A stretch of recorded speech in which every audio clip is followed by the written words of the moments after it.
Thank you. So we are starting with the next set of programs. Now we are having the limited set of programs with us right now because we have not started with the theory sessions for the other tutorials. So let me discuss today what we are going to do, and if we'll be having that time, then we can practice for the exception handling programs. We are having very less number of exception handling programs in the tutorial list, so we'll be practicing those. Just confirming, is my screen visible and am I audible properly, guys?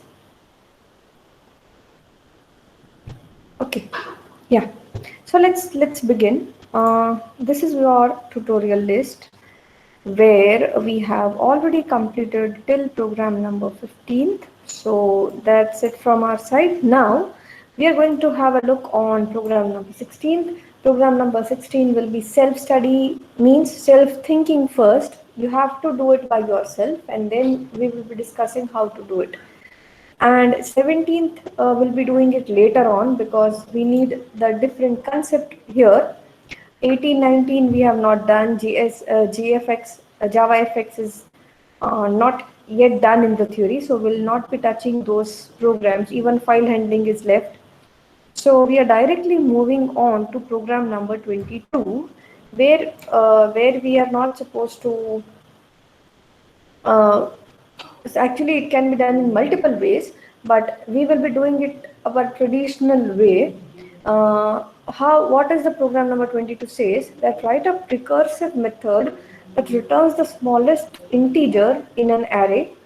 Write a test program that prompts the user to enter an integer and display its product. Actually, this program is a mixture of two programs.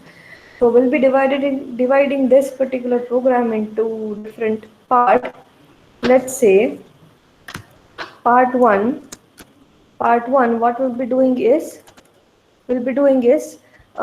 having an array. What we'll be doing? We'll be having an array, and we are supposed to find out the minimum and maximum from array, but through recursion. And you very well know what recursion is, right? So this is part one. So output will be here the minimum number from the array and maximum number from the array. Now it is up to you to take the input in the form. You can take the static array, like you can initialize the array, or you can take the values from user. As it is not mentioned here how to take the input, you are free to choose any of the method. Now Part 2 is all about a program which will be taking the input from the user as an integer, and then it will be going to display the product of the digits. For example, we are writing input as 1, 2, 3. This is an integer, right? The output of the program will be 6. How? It's 1 into 2 into 3. So you are supposed to, from the integer, you are supposed to extract the digits, and then you have to calculate the product of all the digits present in that number. Fine with this? So getting part 1 and part 2, guys. Part 1 will be having an array. So you can say we'll be having the input as an array, and finding the minimum from the array, maximum from the array. And then second part, product of the digits of a number. All okay, guys? Got the question? Any problem with the question?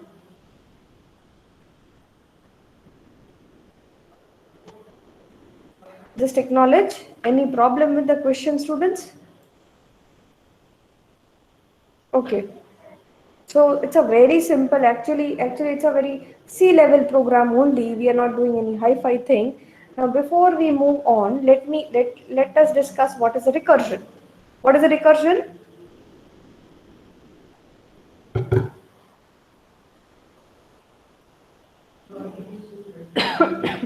What is a recursion?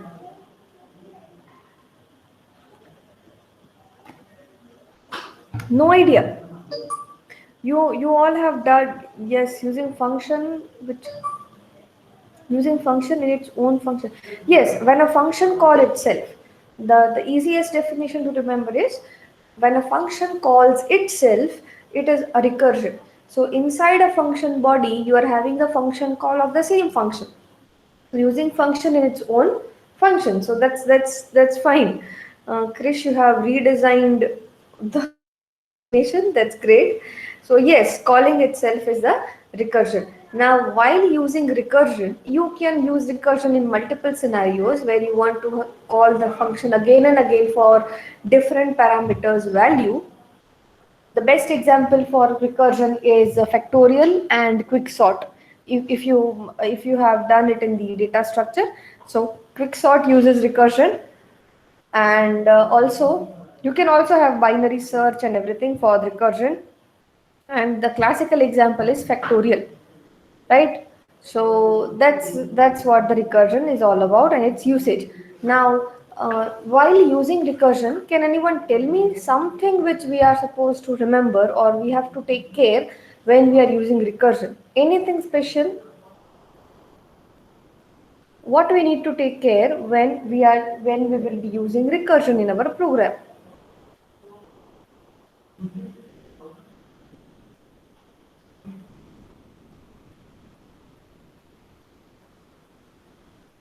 No idea? No, Krish. I'm talking that whenever, forget about array, whenever you are using a recursion in your program, you have to take care about one thing that I'm talking. One criteria you are supposed to fulfill so that you can achieve actually recursion and you can get the output.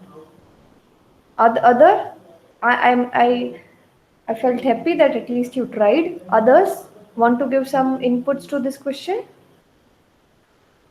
It's a very, very important thing and very, you can say, viva question or interview question, that what is a problem with recursion, and to resolve that problem, which particular thing we have to keep in mind every time. That's what, see, whenever a function is calling itself, how many times the function should call itself?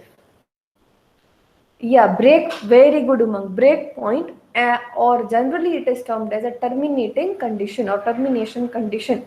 What does that mean? That when a function is calling itself multiple times, we should have some condition which will stop that call at a point of time. Because otherwise, what will happen, that a function is going to call itself infinite times and your program will hang, right? So ultimately, to stop at one point, we should put some terminating condition. Always there must be a terminating condition when we are using recursion, that you have to keep in mind. So let us, I'm showing you this program for one function. I'm showing you, for rest part you are supposed to do it. Try yourself. If you face any issue, we'll be resolving it.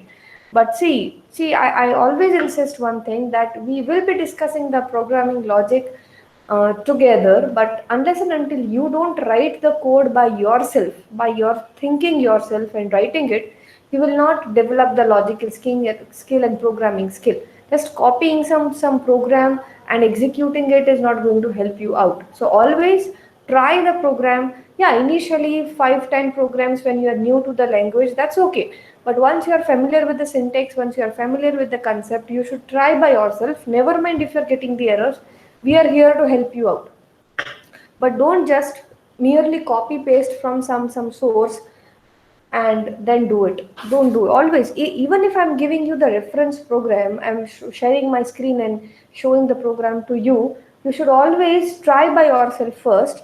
Do some operations, do something from your end first, and then look the program, right? Okay, so I'm sharing the program which we are supposed to do. See, what we are doing is, as we have two parts, so part 1 and part 2. So in part 1, what we are supposed to find, we are supposed to find the smallest number from the array and largest number from the array, right? And array we have already taken, integer array, where we are initializing the array. We are not getting the values from the user, but instead we are giving the direct values to array. This is also possible. This is called initialization of the array. Now it is up to you to keep the size of the array. If you can keep 10 elements, 15 elements, 5 elements as per your wish. And as I already mentioned, if you don't want a static array, you can always take the values from the user through scanner class. You know it, right? So right now, as it is not mentioned in the program, we can choose any method of getting input. So taking this as a static array and also finding the length of the array so that it is easier for us to iterate. So this length is an attribute associated with every array. You know it, that the length is the attribute or the property associated with every array. It is a property, and with string, length is a function. Do remember that. So what we are doing it, we are calling a function called find minimum through recursion, find maximum through recursion, and we are passing the array itself and the size of the array, right? Let us go to the minimum function.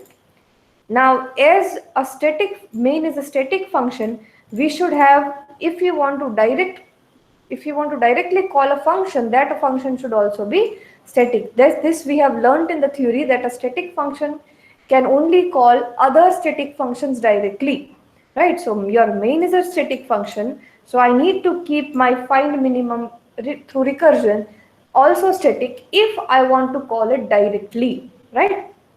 Right now I want to call the direct function, so that I'm keeping that as static. It is returning the minimum from the array, and this is how we are going to return. How to find the minimum? See, minimum we can have, as I told you, multiple ways you can find out the minimum from the array by comparing, and which is the best way? By comparing two elements, right? By comparing two elements. So we will be finding out the minimum by math.minimum, and we'll be passing two parameters. First the element, first the previous element, and the element which is returned by the recursive function.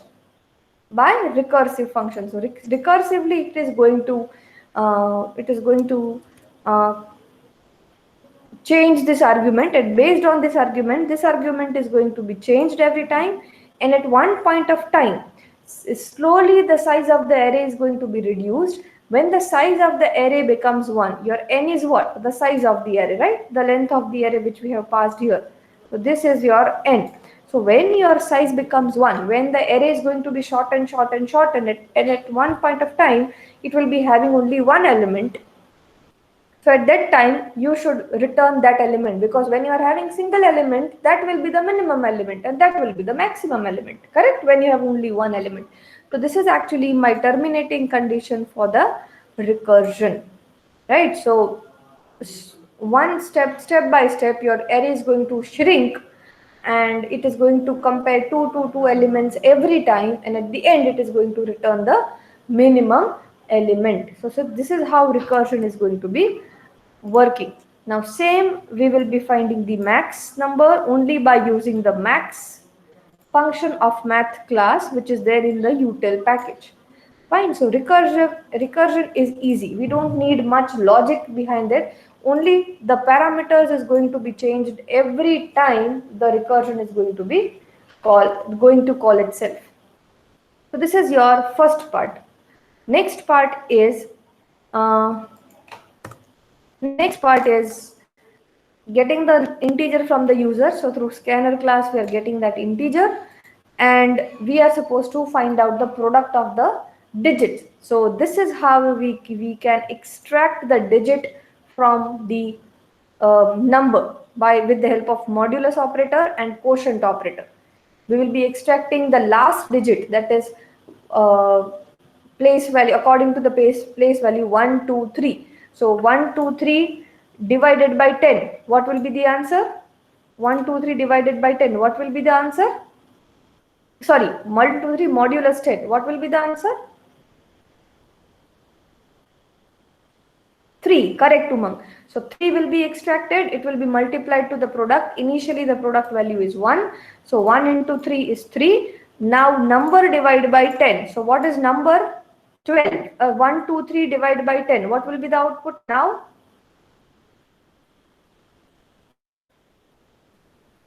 Correct, 12, correct, correct. So you are reducing the number by its place values. First of all, 3 will be extracted, then 2 will be extracted, and at the last 1 will be extracted, and you are going to cumulate the product value one after the another. But do remember that as you are using a multiplication here, initialize your product with 1. If you initialize with 0, everything will be 0, because for multiplication 1 is the identity, multiplication identity, and for addition 0 is the addition identity. So that's how your digits, and this is a very simple logic, right? Very simple logic. I hope you know the logic of this, extracting digits from a number, and that's it. You display the product of digits of all the number and your program is done. Clear? So these are the two parts of the program which they have combined, and so we are combining it in one program. All clear, everyone? All clear? Okay, so I'm giving, okay, great. So let's start doing the program. Start by yourself. Wherever you stuck, you just see the screen which I have shared, and you can proceed, right? And tell me when I have to scroll up or down so that you can take a reference. Once you will be completing, we'll be moving on to the next program.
done this part, student?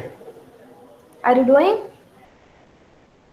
Let me know when shall I scroll up or down so that you can perform it.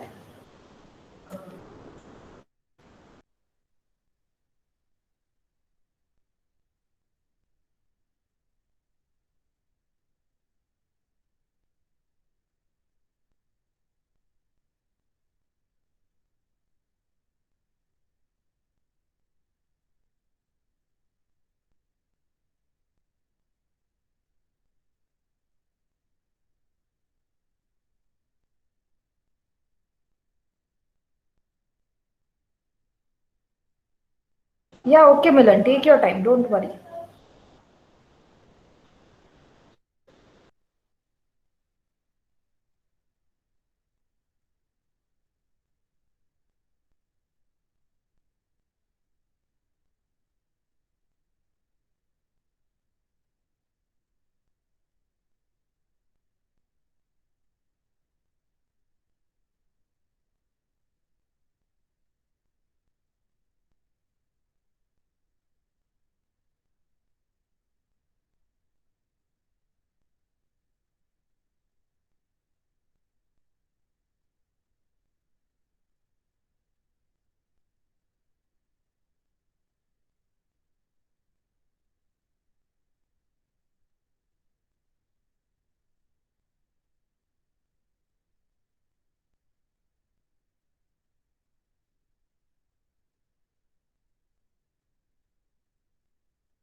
Completed everyone? Please share your updates.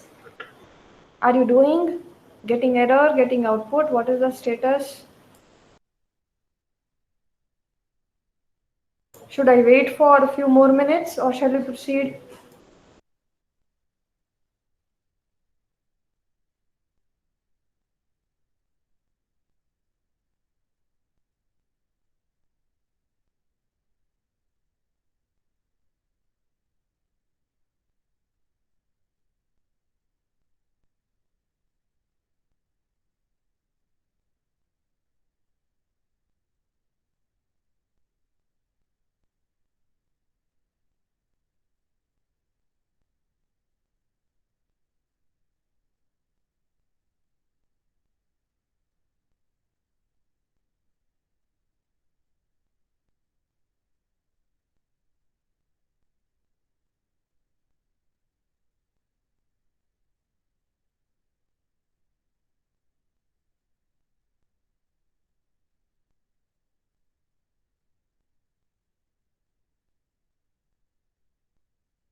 Great, Umang. I hope you are getting the output.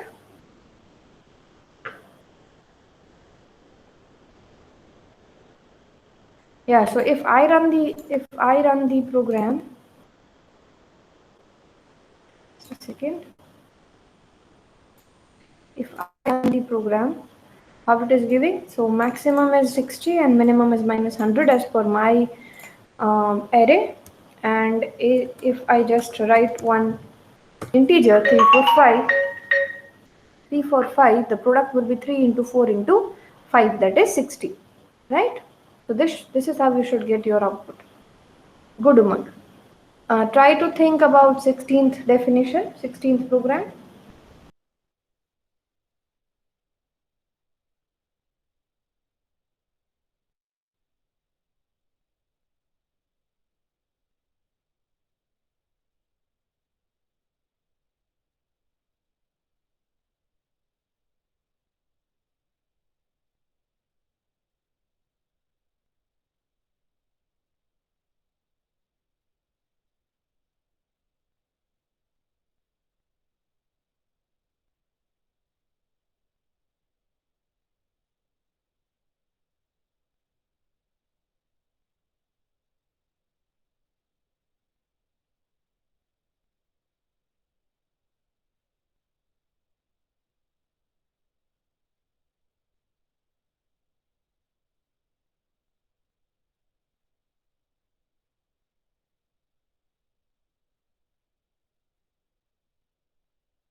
Yes, everyone, done?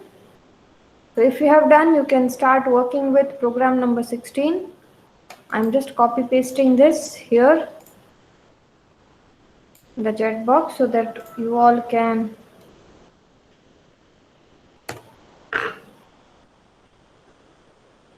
And tell me, after thinking for 2 minutes, tell me what we are supposed to do in this 16th program. It's actually very, very easy. And the concept which we are going to use it here is already done in your lab session. Right? So I want the answer from you, at least a logic behind this.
Completed everyone?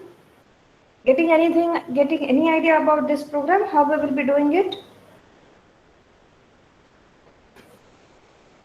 Does anyone wants to share the logic? Never mind if it is incorrect. Let's try. It's just a 2-3 lines of code total. Exactly, Umang. We'll be using split function.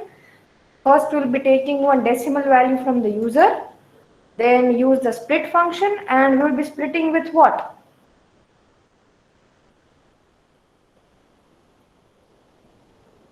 We'll be splitting with what? Yes, exactly. We'll be splitting with the test that is point, and that will be again giving us two arrays. So if you want to try, just try Umang for 5 minutes and let you have already given the entire logic. So this is just a 3-4 lines of code. So I want you to explain your friends, right? So I'm giving you the time. I'm not doing it. You do it, and once it is done, just share your screen and let's understand together. Fine? Is it possible, Umang?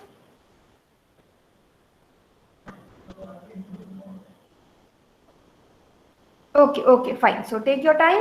Yeah, take your time. Just complete this program and then let me know. Actually, this should be there in every session. Now I will be only there to give you the definition. Then rest of the part should be done by you all only. At least 2-3 students should volunteer themselves that madam ये आज हम सिखाएंगे ये programme मुझे आता है ये concept मुझे आता है तो हम सिखाएंगे ऐसा कुछ करके करोगे तो you will learn better. You'll get a change as well as you will learn better and more.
Great, Umang. So I'm just stopping my presentation.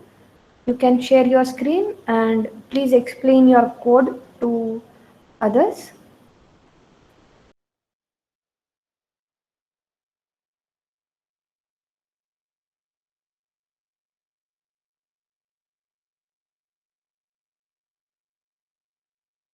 Yes, your screen is visible, Umang. You can proceed. Is it visible, ma'am? Yeah, visible, visible. Clearly, yes, yes. You can proceed. You can zoom it a little bit more if it is possible. Yeah, yeah, yeah. Fine, fine. Ma'am, here I'm using the split function to split the input into the two parts. If user enters only integer number, so we cannot print the second element of the array. So that's why I'm using try and catch block. Okay, good, good, good. Very good. If user enters any fractional number, then this split function will divide into two parts. First one is Mm-hmm. integer and second one is as a fraction part. So I Correct. print out the second element of the split array. It may Correct, correct, correct, correct, correct. So just show the output. Yeah,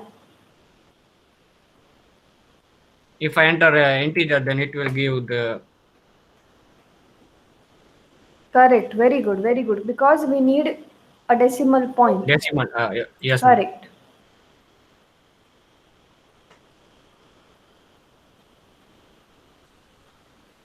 Will print out the fraction part of the number. Okay. So as per the definition, okay. So what we can do is, Umang, let us change little bit. You just print both the part. So integer part, give the message that integer part is this and fractional part is Okay, ma'am. this. You can just do it. Yes, yes, yes. So let us use both the indexes of array and let us show it in that way. Good work, Umang.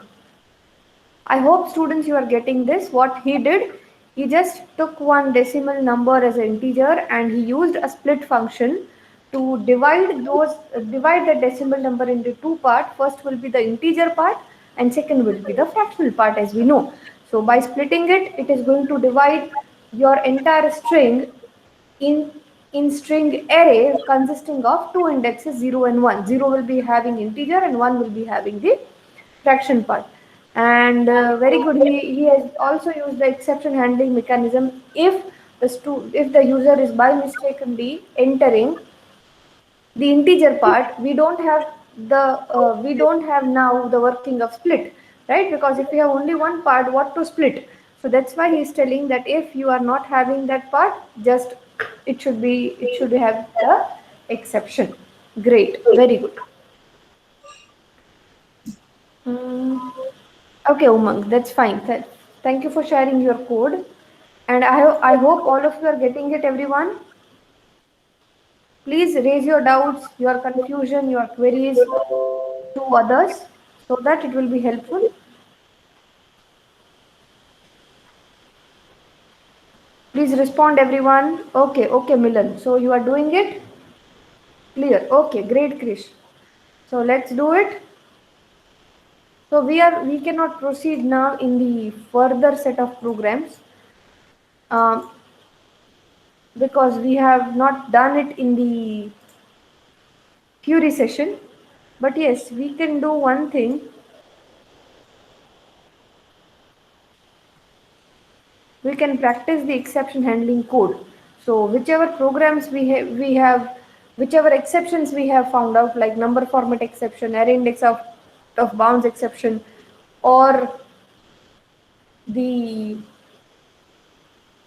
arithmetic exception. You can create a scenario where you can raise the exception and try different things with try catch, without try catch, what is happening. You can try those programs, right? And those who have not finished, just first to complete these set of programs.